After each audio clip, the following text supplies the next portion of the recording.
মিশর আর ইসরায়েলের সম্পর্ক কখনোই ভালো ছিল না। 1973 সালে ইয়ম কিপুর যুদ্ধের রেশ কাটতে না কাটতেই 1977 সালে জেরুজালেম গিয়ে আরব রাষ্ট্র এবং নিজ দেশের জনগণের চাওয়াকে উপেক্ষা করেই সিনাই উপত্যকার বদলে ইসরায়েলের সঙ্গে শান্তি চুক্তি করে বসে মিশরের তৎকালীন প্রেসিডেন্ট আনোয়ার সাদাত। এর আগ পর্যন্ত ইসরায়েলকে শত্রুপক্ষ বলে সম্বোধন করে আসলেও 1977-এর পর থেকে সরাসরি শত্রু বলে সম্বোধন করেননি মিশরের রাষ্ট্রীয় পর্যায়ের কেউ। তবে চলতি বছরের দোহায় হয়ে যাওয়া আরব ইসলামিক সম্মেলনে ইসরায়েলকে শত্রু বলেছেন মিশরের president Abdel Fattah al CC. এর আগে কাতার হামলার পর ইসরায়েলকে স্পষ্ট ভাষায় কায়রো জানায়, হামাসের বাহানায় যদি হামলা হয় মিশর ভূখণ্ডে, তবে যুদ্ধ বাঁধিয়ে দিতে পিছপা হবে না কায়রো। তেল আবিবের হামলার আশঙ্কায় বেশ সতর্ক অবস্থানেই আছে মিশর।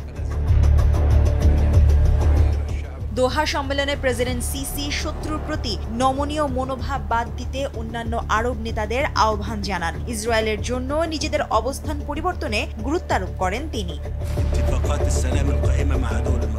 মিডল ইস্ট আইয়ের প্রতিবেদন বলছে, বাস্তবতা দেখে এটা পরিষ্কার যে মিশরের জাতীয় নিরাপত্তা হুমকির মুখে। 11 নভেম্বর 1973 সালে সাবেক প্রেসিডেন্ট সাদাতের জেরুজালেম সফরের পর এই প্রথম ইসরায়েলকে শত্রু বলা নিশ্চয়ই ইঙ্গিতপূর্ণ। ফিলিস্তিনিদের বাস্তুচ্যুত করার ইসরায়েলি দূরভিসন্ধি কোনো অবস্থাতেই গ্রহণযোগ্য না বলেও হুঁশিয়ারি দিয়েছেন president CC.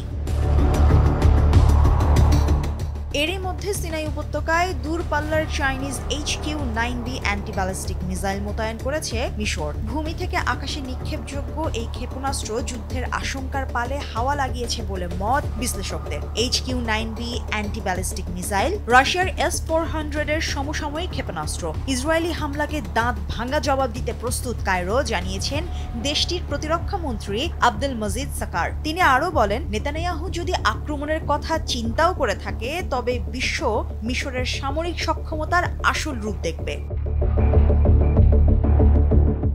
HQ-9B anti ballistic missile চীনের সামরিক খাতের সর্বাধুনিক অস্ত্রের একটি। এই মিসাইল 200 কিলোমিটার দূরের লক্ষ্যবস্তুতে আঘাত হানতে এবং যুদ্ধবিমান ও ক্রুজ ক্ষেপণাস্ত্রকে পথিমধ্যেই রুখে দিতে সক্ষম। শত্রুপক্ষের কাছে যদি শক্তিশালী ইলেকট্রনিক জ্যামিং সিস্টেমও থাকে, তাও ভেদ করে 300 কিলোমিটার দূরে থাকা লক্ষ্যবস্তুকে শনাক্ত করতে পারে এই ক্ষেপণাস্ত্রের রাডার। বিমানবন্দর, নৌবন্দর এবং সামরিক ঘাঁটিকে সুরক্ষা দিতে HQ-9B অ্যান্টি ব্যালিস্টিক মিসাইল সহজেই যে কোনো জায়গায় মোবাইল ট্রাকের ওপরও স্থাপন করা যায়। গেল বেশ কয়েক বছর ধরেই উত্তর সিনাই উপত্যকায় হাজার হাজার সেনা এবং ভারী অস্ত্রে সজ্জিত সাঁজোয়া যান মোতায়েন করেছে মিশর। এ ব্যাপারে অস্বস্তি প্রকাশ করে আসছে ইসরায়েল। আঞ্চলিক পর্যবেক্ষকদের মতে এই পদক্ষেপের ফলে অঞ্চলটিতে কৌশলগত ভারসাম্যে পরিবর্তন আসছে এবং কায়রোর সামরিক অবস্থান নিয়ে বিভিন্ন জল্পনা কল্পনাকে উস্কে দিচ্ছে। মুশফিকুর রহমান, দেশ টিভি।